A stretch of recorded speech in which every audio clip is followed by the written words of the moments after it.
So hello guys, ఈ set ఎగ్జామ్లో ఎలాంటి సమ్స్ వచ్చినప్పుడు ఎలా చేయాలో చూద్దాం. సో ఈ సమ్ చూడగానే మనకి సైన్లో ఉంది కాబట్టి సైన్ ఫార్ములా అనేది గుర్తుకు రావాలన్నమాట.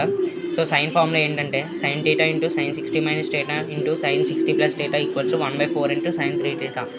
సో ఈ ఫార్ములాలోకి మనం ఇచ్చిన క్వశ్చన్ని రాసుకుందాం. సో సైన్ 20 యాస్టీస్గా సైన్ టీటా కింద రాసాం. సైన్ 40 అంటే సైన్ 60 మైనస్ 20. నెక్స్ట్ సైన్ 80ని సైన్ 60 ప్లస్ 20 కింద రాసాం. యాస్టీస్గా సైన్ 60ని లాస్ట్లో రాసుకున్నాం. సో ఈ పార్ట్ అనేది మనకి ఫార్ములా ప్రకారం ఉంది కాబట్టి ఫార్ములాలో సబ్స్టిట్యూట్ చేద్దాం. 1/4 ఇంటూ సైన్ 3 టీటా ప్లేస్లో 20 సబ్స్టిట్యూట్ చేసాం. యాస్టీస్గా సైన్ 60 అనేది రాసాం. సో సైన్ 60 వాల్యూ ఎంతంటే √3/2. సో రూట్ స్క్వేర్ √2 క్యాన్సిల్ అయిపోతాయి, అప్పుడు 3 మిగులుతుంది. ఈ అన్నిటికి మల్టిప్లై చేస్తే మనకి 16 వచ్చింది. So this is the answer. ఇంత ఈజీగా చేయొచ్చు అనమాట. సో లైక్ చేయండి, మన ఛానల్ సబ్స్క్రైబ్ చేసుకోండి.